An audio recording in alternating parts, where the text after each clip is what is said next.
Good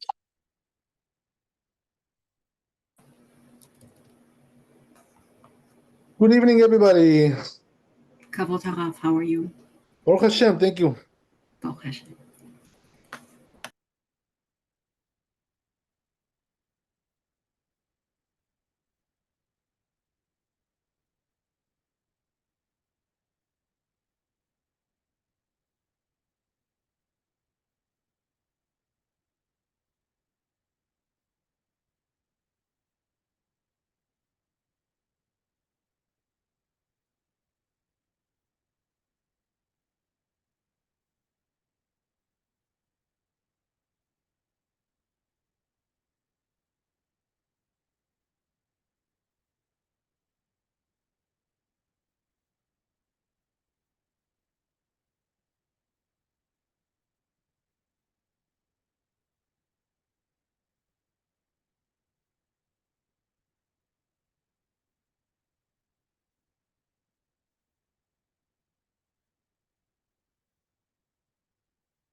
Okay, I think we're going to Gimel now. So let's read the Torah.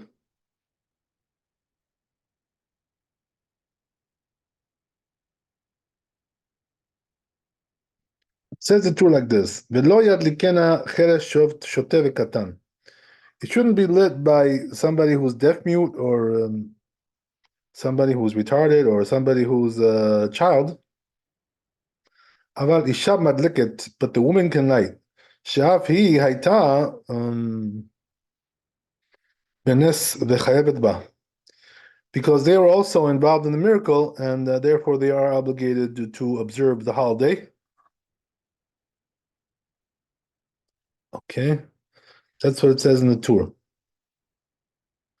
Let's go to Bet Yosef. It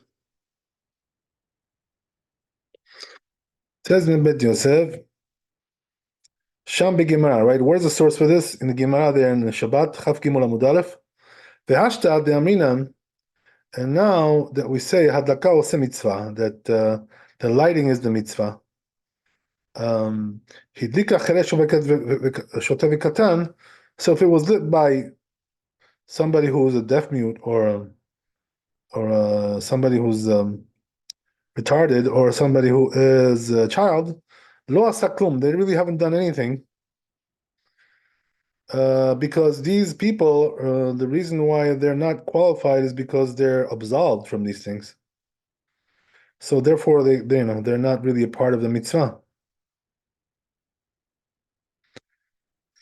Isha vaday madlika, but the woman can for sure light. The Amar Rabbi Yoshua ben Levi, nashim chayavot bener Chanuka, because this rabbi said that the women are obligated, right? There's an obligation there.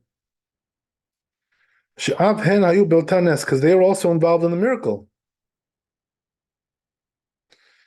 Katabaran says the Ran, hilkach hidlika cheresh shoteh v'katan. So therefore, if one of these three people lit, says the Ran, afilu af al pi sheinicha gadol, even though it was placed by somebody who is an adult, lo asaklum, hasn't done nothing. Miu, however, he says katav balaitu, says the balaitu, deim higia lechinuch mutar. So he says, right, that if the child is already at the age of training, then it is allowed. Ve'akol talui b'minhag. So it depends on the custom. Kidamina b'Yerushalmi, like it says in Yerushalmi b'Megillah, mikan ve'elach hitkinu shehu ktanim korim l'rabim. It says there that they decreed, the rabbis, that the children should be reading for the public. So what does that mean? They allowed children to read the Torah for the community. So therefore, he's trying to tell you, right, same thing also applies here when it comes to Chanuka. Since the children are obligated because they're they're being trained, so therefore they can also fulfill the obligation of the others as well, the adults. But it seems like all the other rabbis don't agree with this, right? So it seems like it's a single opinion, against all the other rabbis. Okay, so that's the Bet Yosef. Finish with that. Let's see the Shulchan Aruch.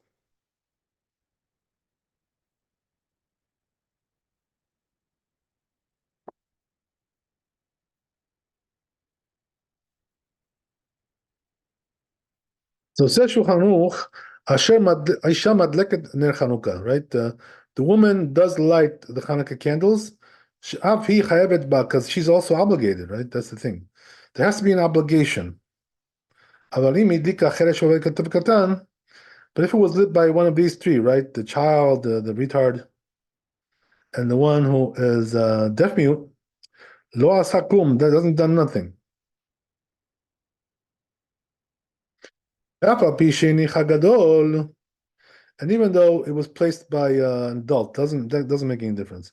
ויש מי שאומר, and there is one that says, בקטן שהגיע לחינוך mutar, right? As we said just now in the Bet Yosef, that if he's already at the age of training, then it's allowed, right?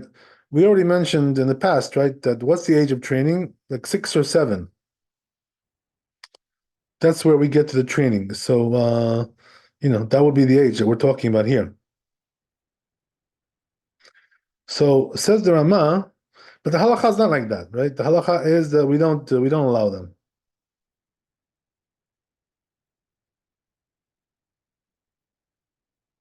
So the question is, what's the reason, right? Because they're also, as we said, right, as we mentioned in the Bet Yosef, they're also obligated because of training.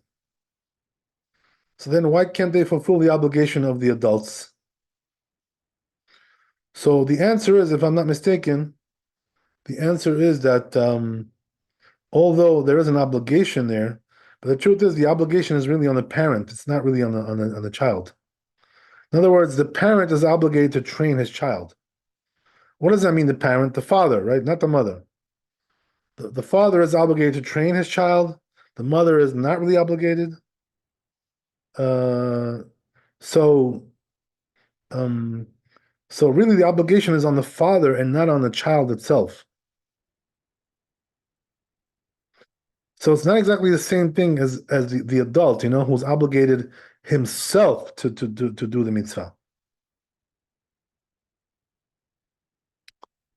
Right. So then the question comes, right? You have to also ask another question, which is that why did the Beit Yosef then bring the issue of the children reading the Torah, right? Because we just said, right, that the rabbis allowed children to read the Torah. So but wait a second, didn't you just tell me that we don't allow it over here when it comes to the Hanukkah? So then why do we allow when it comes to the Torah, reading the Torah? So the answer is that reading the Torah is a little bit different because when it comes to the Torah, reading the Torah in public, the obligation is not really on the child to read. And if he's reading, the obligation is really on the community to hear it, So it's like they have to hear it. So the reading is not the obligation, the hearing is the obligation. So since the hearing is the obligation, when the child reads it, you do hear it, right? So since you do hear it, so therefore you're fulfilling the obligation. That's the idea. So therefore, when it comes to the Torah, it's a little bit of a different situation. But when it comes to Hanukkah, right there, the obligation is not. The obligation is actually to light, right? So that's already a different situation. Okay, so I hope you understand me. What I'm saying here. That's the end of the chapter. Let's go to the next chapter.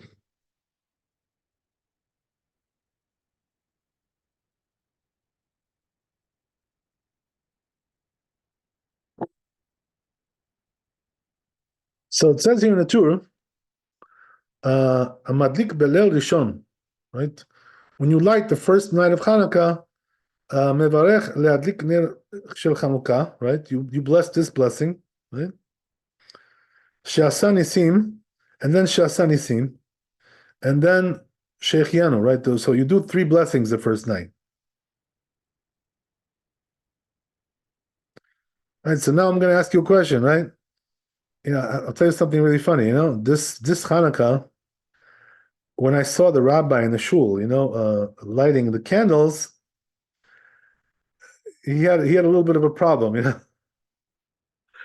Uh, he had a couple of problems because when he lit the first night, he forgot, the second blessing, what it was, so I had to remind him. But that was a different issue. But what do you call it?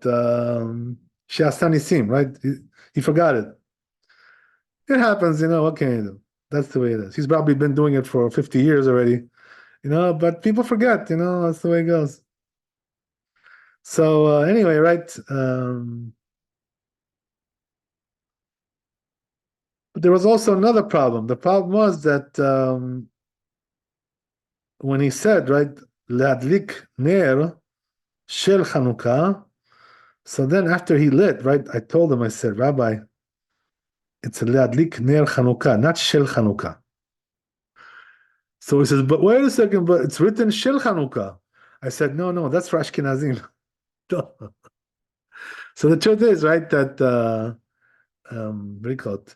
The Ashkenazim, the custom is to do Shel Chanukah, right, which is according to the Talmud, because that's what it says in the Talmud, right? Where is that? In the Masechet Shabbat, right? But the problem is that in the Arizal, right, it says there that the proper way to bless this blessing is not to say Shel, to say Leadlik Ner Chanukah. That's the way. That's the way. So we Sfaradim, we do like the Kabbalah, and the Ashkenazim do like the Talmud. So that's why I reminded the rabbi there, right? Don't say shell. He was a little bit surprised, he probably didn't know this, he never looked into it, whatever, I don't know. Maybe one day he did know, maybe he forgot, he's an older guy, whatever, he's older. So maybe it's just a matter of, he forgets things. Whatever it is, anyway, right? So the rule is that the Ashkenazim say shell, and we just say Ner Chanukah, the Sfaradim. Everyone does his own custom, right? Obviously. If you made a mistake, by the way, and you did the other custom, it's okay. You fulfilled your obligation either way, right? You have what to rely on. Just lechatchila, you should do like your custom.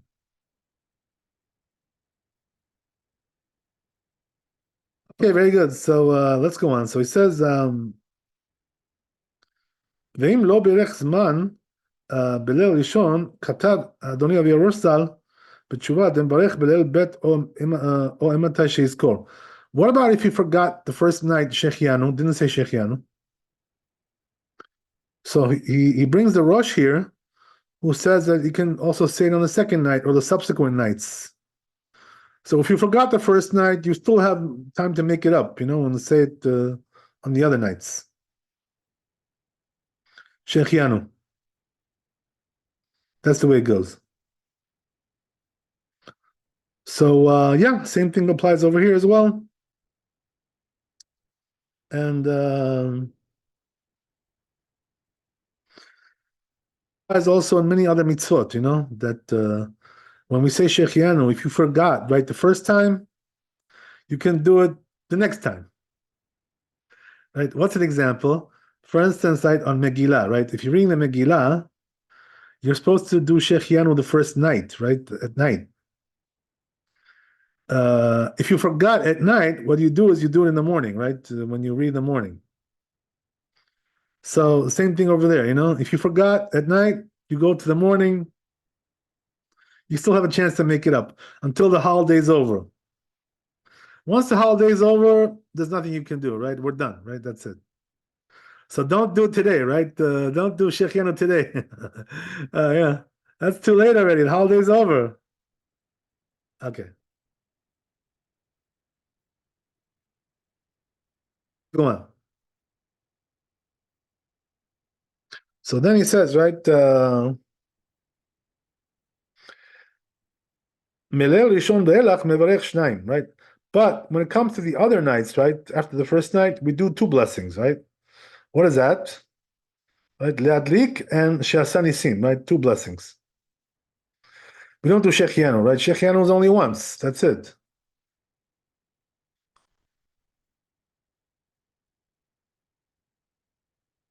Do you guys, by the way, know what Shechianu means? The blessing, Shechianu? Anybody have an idea what's going on there? Okay, so the answer is like this, right? The Shechianu means literally, right? The blessing is saying that you're blessing Hashem that He brought us to this holiday, to this time. So that's only relevant to say one time. You know what I mean? How many times did He bring you? Right? He brought you one time. Didn't bring you 10 times. So you can't do Shechianu more than once. Okay. So let's see the Bet Yosef, right? What's going on there?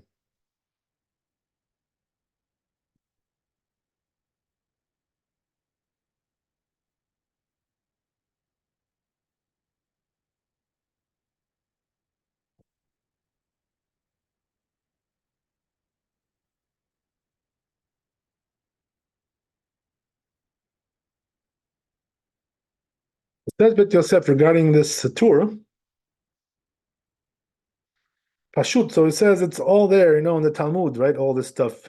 Perek Bavim Madlikin, right? In the Shabbat, Chav Gimel Amud Aleph. Katub B'Shibul Eleket, right? It's written in this book, B'Matbea Brachot Shetava Harav Yosef Matzati Birkat Chanuka Shetiv'ad Leadik Ta'ut Sofer. So he says, I found in the blessings, right, of this rabbi of Yosef, I found a mistake over there, right? I guess this rabbi in the shul wasn't the only one who made a mistake. There was also a mistake over here. There you go, right? Anybody can make a mistake. It's okay, no big deal. So as long as you correct it, that's so it says, right, that הוא חדא דסגי על ידי שליח, ועוד אם כן, מפני מה לא השיב הרב פאפי, כשאמר לו רב פאפה, לא סגי דלאו איהו מהיל נהה, דלה סגי דלאו איהו מהיל, דהה נר חנוכה סגי על ידי שליח ומברכין להדליק, ומפורש בפרק לולב הגזול ירושלמי, כיצד מברכין על הנר חנוכה, אשר קדישנו במצוותו וציוונו על מצוות הדלקת נר חנוכה, right? So let me just reread this one more time, right? To translate it here. Make sure you understand what it says. Okay, so one more time. So it says like this.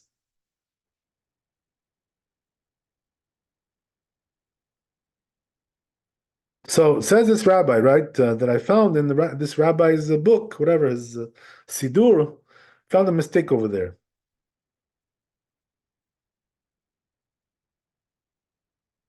One thing is that he allows, to do this by way of an emissary, the lighting of the candles.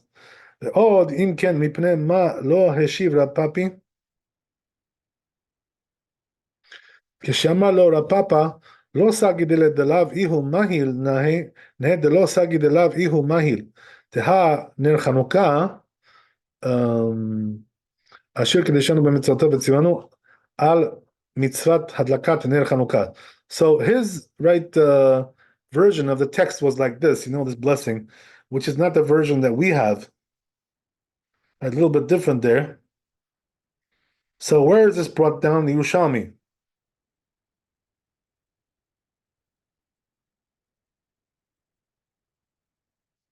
A second.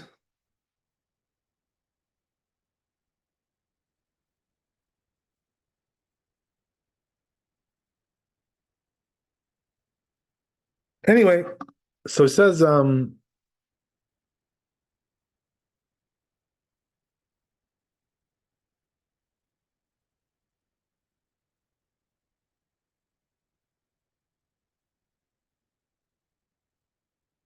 אבל נוסחת הפוסקים הוא להדליק But it says the poskim don't have this text, right? Like we find here in Yerushalmi.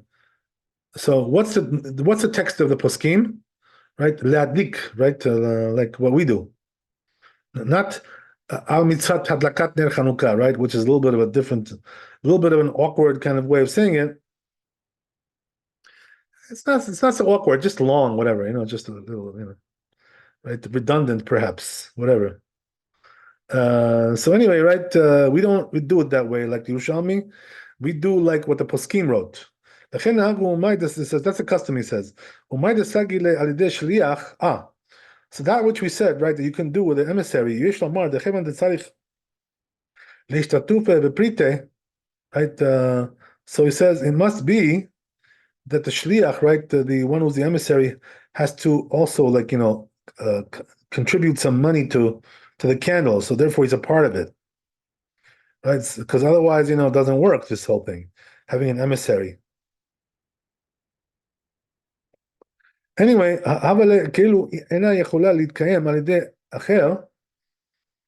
then, right, you can't do it any other way. He has to, right, he has to do it with a emissary. shliach. וכן כתב הר"ן בפרק כמה לפסחים. The Ran also writes this over there in Psachim. Okay, so let's see the Shulchan Aruch here.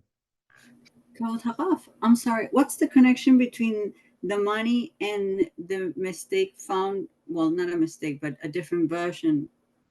He's trying to say, if I understand it correctly, what he's trying to say is like this: that if you want to use a shliach, right, to light your candles for you, mm-hmm. He has to, put some money in there. He's got to contribute. Okay. So that makes him like your partner. He's your he's contributing. So therefore, he's got a stake in your lighting now. And he doesn't have to recite the blessing again, or no? I'm sorry. What was it again? He's not really talking about the blessing here. What he's talking about is that what do you call it? That he's going and lighting for you. Okay. I'm assuming that when he goes and lights for you, right? He also makes the blessing himself. The shliach makes the blessing. That's the way it implies. Okay. So shliach makes the blessing. But the problem is that he doesn't live in your house. Okay. So his mitzvah is not in your house. So what business does he have to light in your home?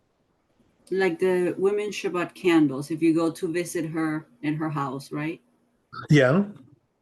That the mistress of a house is the one who recites the blessing, and if you want to be part of it, you give her money for the candles, no? Yeah, it's similar to that. Yeah, you're right. It's similar. Yes. So what I'm saying is like this, right? That since he doesn't live there, this guy, because the rule is like this, you should know, by the way, it's a very important rule to understand. When it comes to Hanukkah candles, you have to light where you live. That's the way it works. With Shabbat candles, it's not exactly like that. Because what I'm saying is like this, right? That let's say you're going to somebody's house, right? Mm-hmm. And the lady is not there. Let's say she went somewhere. I don't know. God knows. Okay. So, you can light for her. You know what I mean? But here, since you don't live there, you can't really do nothing. Okay. Therefore, you have to buy a stake in the mitzvah. Otherwise, you can't really do anything. Okay. Thank you. That's why, I posted one of the posts that I wrote during Hanukkah was the issue of somebody who has no home. That particular night or always, homeless, whatever, somebody like that, right? So the rule is, the poskim say the person who's homeless or has no home like that night is absolved from lighting. Because you have to light in your home. You know what I mean? And he has to rely to go to the synagogue and light in the synagogue with the congregation. That would be one solution, but that's also there, right? There's it's a machloket we saw, by the way, in the Beit Yosef, if you remember. Yes. a while ago, there's two different opinions, about that. Some say somebody who's homeless can do it like that, and some say you cannot. But when we have no choice, we'll rely on the lenient opinion. Okay. You know what I mean? It says Uh, it's yeah. mitzvah. Right? But the thing is like this, right? That the important thing to understand is that the Hanukkah candle goes according to where you live. Okay. So if you're staying, let's say in a hotel, right? That night, so that's Yeah. where you got to light. You got to light in your hotel. Okay. That's the way it goes. Yes. Yes. Okay. Yeah. Thank you. So because that's your home that night. You know what I mean? Because you're not home. You're not. You left. You went to vacation, right? So since you're on vacation, your home that night is the hotel. Okay. That's the way it works. Thank you. So that's why he's got to contribute money, right? This guy, Okay. in order to become a part of the mitzvah. Okay. So Thank anyway, you. yeah, it's an interesting concept, by the way. It needs to be explored a little bit, this whole thing. The whole theory behind it. You know, the Bet Yosef doesn't really write at length about this, whatever. It's not really something so common anyway. But anyway, so let's go to the Shulchan Aruch. Thank you so much. Shabbos. Okay, so yeah.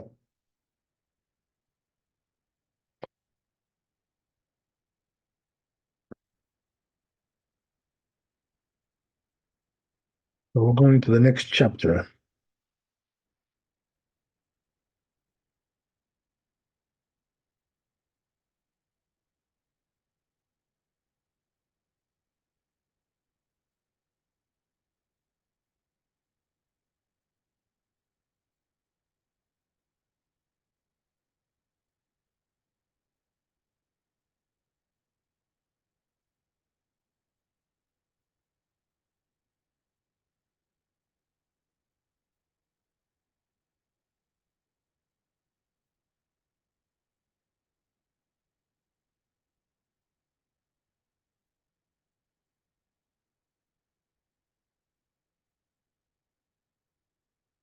Yeah, so it says like this, right? Hamadik Bilel Rishon.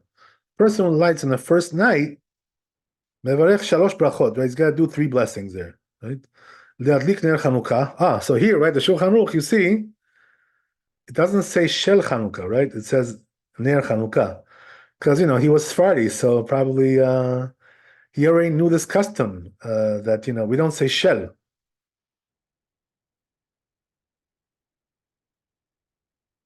So he says Ner Chanukah, v'she'asa nisim, and then right this one, v'she'chianu, right? So we do three blessings. V'im lo berech zman belel rishon. So as we said, right, if he didn't bless shechianu on the first night, mevarech belel sheni o kishizkor, right? You can do it throughout the holiday, right? Second night, third night, right, etc., etc., etc., until the end of the holiday, right? You can still do.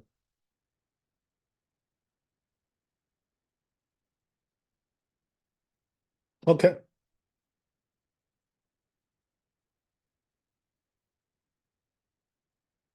beautiful. Okay, so let's go to Bet.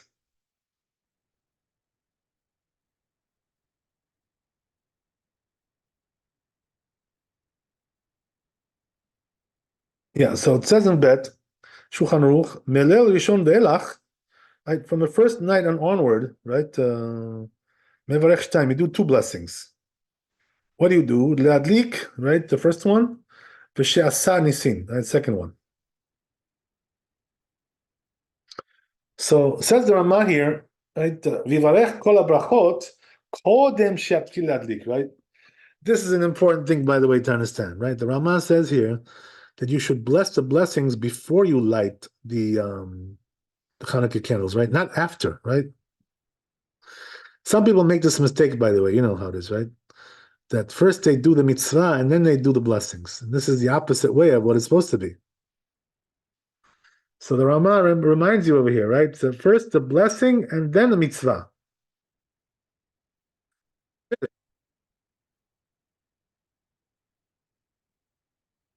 So when it comes to, right, Shabbat candles, the Ashkenazim, they do the opposite way, right?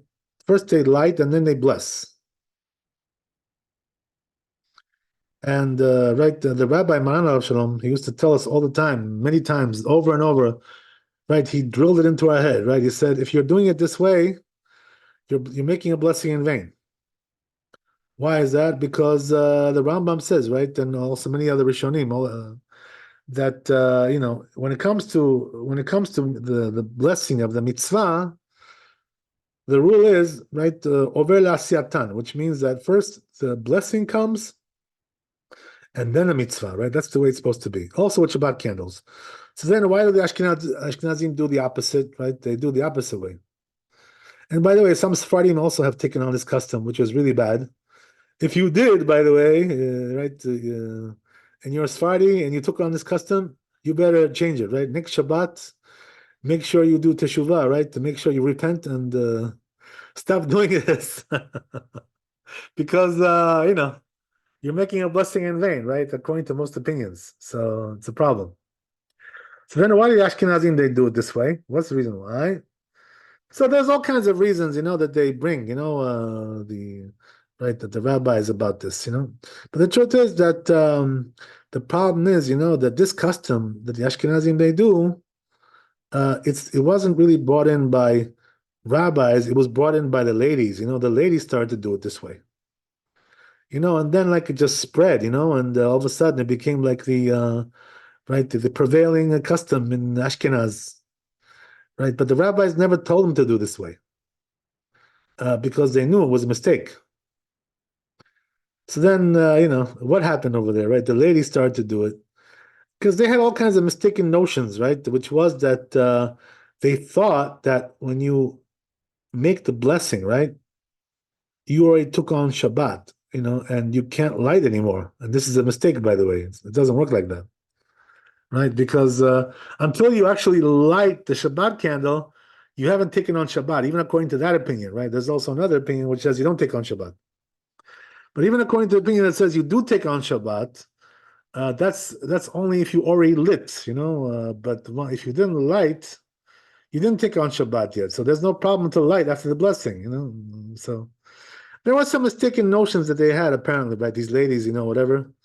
And that's why they started to do it this way. And then it spread, It spread like a wildfire, right? And all of a sudden everybody's doing it over there in Europe, right? Whatever, everybody's doing it. But the truth is, that the more proper way to do it is the Sephardi way, right? Which is in the Rambam and almost all the Rishonim, that you have to first make the blessing. It says in the Talmud, by the way, also this, that first comes the blessing and then the mitzvah. That's the way it always is. Except with what, right? With the conversion of the convert, right? There, the first comes the mitzvah and then the blessing. Why is that? Because before he immerses in the mikveh, he's not Jewish yet. So how's he going to make the blessing, right? What is a goy is going to make the blessing?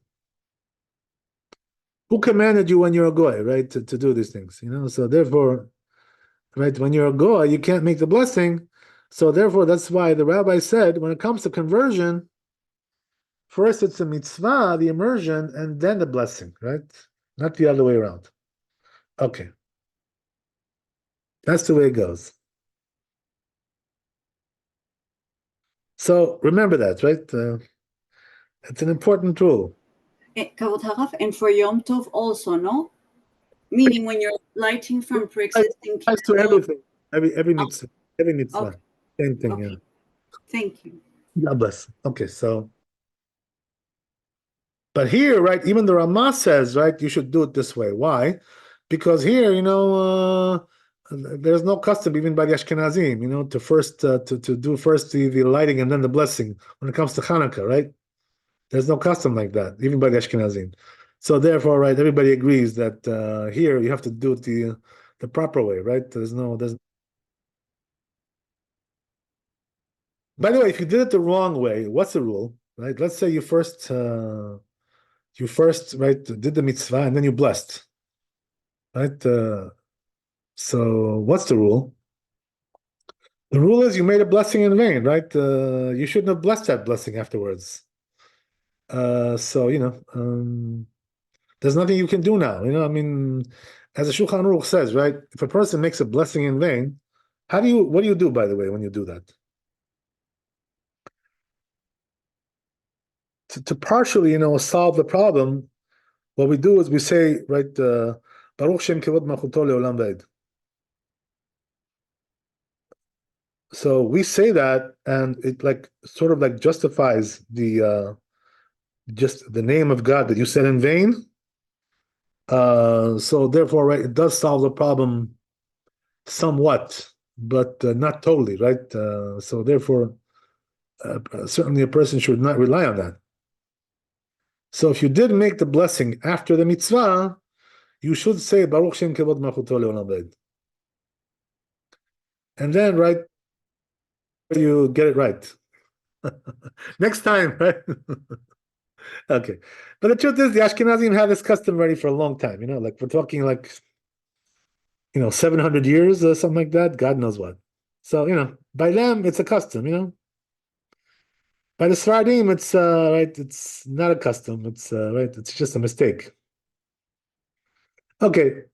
So, right. I remember the rabbi told us one time that there was this famous Ashkenazi rabbi, who is very well known. I forget the name right now. I don't. If it's on the tip of my tongue, maybe I'll figure it out. Whatever. But anyway, right. So what happened was that this famous rabbi, what happened was that he was living in Europe, and then he moved to Israel, right, at a certain time, probably about 200 years ago, whatever it was. So yeah, whatever it was, maybe a little bit less. So anyway, right, this rabbi moves to Israel, and he goes, makes aliyah with his family, blah blah blah. So what he did was he told his family, he says, now that we moved to Israel, he says, we're gonna stop doing this right bad custom of right first lighting the Shabbat candles and then blessing. He says we're gonna stop that now. So how was he able to stop it? He's Ashkenazi, right? That was his custom. So he said, that since Eretz Israel is a Sephardi country, so now we can switch, right, and do the Sephardi way. So even he admitted, right, that there was a problem with that the custom. He didn't like it, so he switched it in the end. But when they moved to Israel, there was also other rabbis, by the way, the Khatam Sofer, who were Ashkenazi rabbis, who wrote against that custom, and said that it's not really the proper thing. So, right, so therefore, what can I tell you? It is what it is, right? When you move to Israel, make sure you switch if you're Ashkenazi. But can I switch now? Because this is a bad custom. I didn't know. Yeah, the truth is that in a case like this, you can switch because the problem is that the custom is not really supported by right, doesn't have really a lot of support. Like what do you call it? Doesn't have really, yeah, doesn't have Talmudic support or support from the poskim so much. Doesn't really have. Okay. So, yeah. So I mean, if you want to do it the right way, be my guest. Thank you. Be my guest. Okay. So anyway, right, that's the way it is. I can't tell you. It is what it is. Yeah, I mean, the truth is, that there's a big discussion about this, but I'm not going to get into it now. Okay. Anyway, right. So I guess we'll. Yeah. I'm sorry. Go ahead. So when you go up there in Shammai, you've been doing this mistake. How are you going to be judged? The women. You know what the Rashba says, right? It says the Rashba yes. that if you are just a regular Jew, right? You're not a rabbi or whatever. Okay. Mm-hmm. And you did according to what your rabbi told you. So he says, who gets punished, right? Not you, the rabbi gets punished. He's the one who led you astray. So it's on his head, Okay. Yeah, but now it's on my head. You know what I mean? So I don't want you to get punished. You have the Ashkenazim, their rabbis tell them to do it that way. It's a customary, for years and years and years and years and generations. So I don't think you can punish that person. You punish his rabbi, maybe. I don't know. I'm not really sure. According to what we just said. One less punishment, for one rectification. What can I tell you? It is what it is. Anyway, it's definitely a very shaky. It's a shaky custom. In general, I don't say things like this, because usually the customs have what to back them up. You know what I mean? they have backing, they have poskim that have backed it up, and but when it comes to this custom, it doesn't really have such backing. It's more like some kind of a it's a lady's invention. It's a mistake. It wasn't invented by rabbis. It was invented by ladies. Oh, not good. And I'm not talking about rabbi ladies, because there's also rabbi ladies. You know what I mean? Yes. I'm not talking about those people. I'm talking about regular ladies. No, this is not good. Yeah, not so good. Not so good. Yes. Thank you so much. Okay, God bless. That's the way it is. What can you do? Okay, very good. So I guess we'll stop here. We'll continue tomorrow. B'ezrat Hashem. Be blessed with wealth, health, happiness. Right, God willing. Pray for the victory of our the great soldiers and our great people there who are holding the fort right for us until we get there. B'ezrat Hashem. So we'll make sure that we do everything to pray, and to do what we have to do to be victorious. B'ezrat Hashem. And Chazak Baruch, we'll see you tomorrow. And keep your spirits up. Amen ve'amen. Laila tov. Thank you so much. Amen. Bless. Thank you, Rabbi. All the best.